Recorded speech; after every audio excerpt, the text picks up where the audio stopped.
Hi everyone, and welcome to a new episode of Days Podcast along with a new video. I want to thank you guys so much for watching, listening, viewing, subscribing, and liking. I truly appreciate it.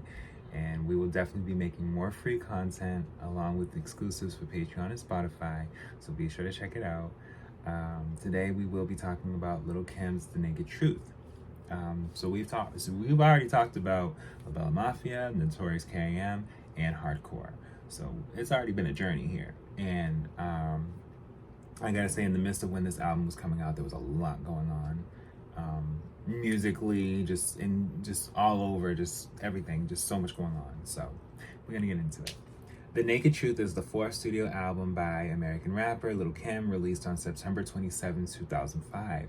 The album was released the same week as she started her year-long prison sentence for perjury. It was her last studio album released by Atlantic Records before deciding to part ways in 2008. Okay. 2 official singles were released from the album: Lighters Up as the lead single released in September 2005, and Whoa as the second single and final single in February 2006. The Naked Truth remains the only album by a female rapper to be rated 5 mics by The Source. The album has sold nearly 500,000 copies in the US. So for her to get 5 mics by The Source is something serious, because The Source been around since 1988. So that means ain't nobody need to be looking at this. Like I said, with her having her independent label attached to this, no one should be saying this girl can't write. Why would she have an independent label and not writing? It's her brand. You know, and mind you, other people want to be independent. So if they want to be independent, I should tell you. All right. So the first single taken from the album was Lighters Up. It was released on September 13, 2005, and was a moderate success, peaking at number 31 on the Hot 100. The second final single from the album was Whoa, released on February 7, 2006. It was less successful than its predecessor and failed to make the Hot 100. It did manage to chart in the UK, peaking at number 43. The album received generally positive reviews and was given a score of 66 out of 100. So I believe it was 65 for La Bella Mafia, so it was already a point more. So they was already feeling her. With 5-star ratings from The Source, in which she became the first and only female rapper to ever receive 5 mics. 5 Magazine and The Village Voice, and less than favorable reviews from the New York Times and AllMusic. Blender gave the album 4 stars, calling it her strongest work since her Pheromone Thick 1996 debut, meaning Hardcore. While the album did receive several 5-star ratings, Pitchfork journalist Jess Harvell, who gave the album a positive 7.8 rating, stated the Naked Truth may be better than 80%.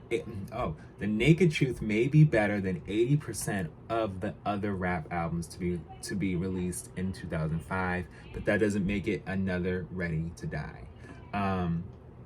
So commercial performance, The Naked Truth debuted at number 6 on the Billboard 200 and at number 3 on the top R&B hip hop albums chart, selling 109,000 copies in its first week. It sold 411,000 copies in the US.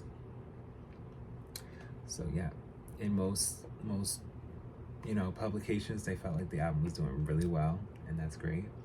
And yes, she was in jail.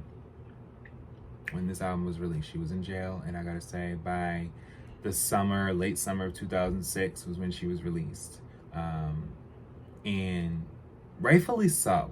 When they have a lot of things go on in court, when someone is seeked justice in a way that she was, it's like, okay. I will say, no, you should not be lying in court, and she shouldn't have lied in court. Though, what she realized later is that those that she felt would be there for her weren't. All around. So since this, she's been really like, it's all about me. I'm gonna do what I need to do for me, because it could have been prevented. Certain things could have been prevented. And other artists were emerging at this time, whether it was Remy, whether it was, mixtape Nicki, there was other artists that were pretty much emerging, and in this moment, Kim was just like, I know who I am. And even to this day, Kim is like, I know who I am. So, there's much respect for this album and just to her as a whole, especially now in this day and age. Anyone that's, bad mouthing her is clearly just feeling like,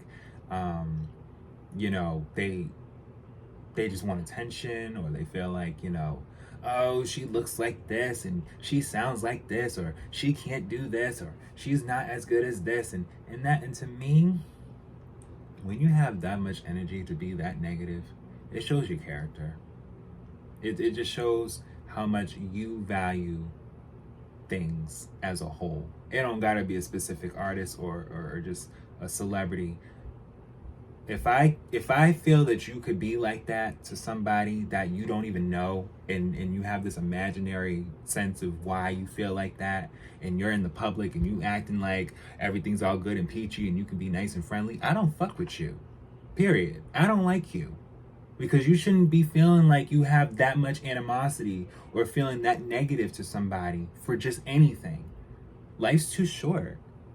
And ultimately, what must come up will come right back down. And I just feel like, people need to humble themselves, especially now. There's no need for people to be this evil or mean or angry, agitated. Should I continue on? No, it's not necessary. She's a queen, the queen.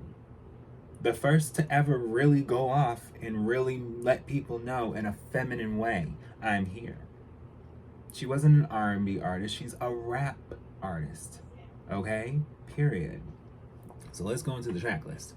1 is intro. Track 2 is spell check. Track 3, lighters up. Track 4 is shut up bitch, intro. And then track 5 is shut up bitch. Okay? And then track 6 is whoa. And track 7 is slippin'. Already by the time you get to slippin', you're already blown away, because it's like she's spitting back to back to back. My niggas pull triggers, stop figures, whoa, whoa, whoa, snitch niggas, broke niggas, not my niggas. Okay, I can say nigga just fucking fine. Some people can't. Okay, yeah, period. Y'all need to do y'all research. Anyway, track 8, Answering Machine, skit 1. Track 9, All Good. Track 10, I Know You See Me, featuring Tiny. Which is, yes, from Escape. Yes, she was on this album. I know that's right, yes. Track 11, WPIMP, skit. And then track 12, Quiet, featuring The Game. So The Game was on this album too. And then track 13 is Dirty, which is DURTY. So that honestly is a underrated song. Y'all don't listen to that enough. Track 14 is Answering Machine, skit 2. Track 15, We Don't Give a Fuck, featuring Bun B and Twista. Track 16 is Give Me That, featuring Mano. Track 17 is Kitty Box. Track 18 is Chronic, featuring Snoop Dogg and Jack Knight. Track 19 is Winners and Losers, skit. Track 20 is Get Yours, featuring T.I. and Sha Dash. So yes, if she's working with Tiny, she's definitely working with T.I., okay? Track 21 is Last Day, and track 22 is Last Day, skit. So like I said, when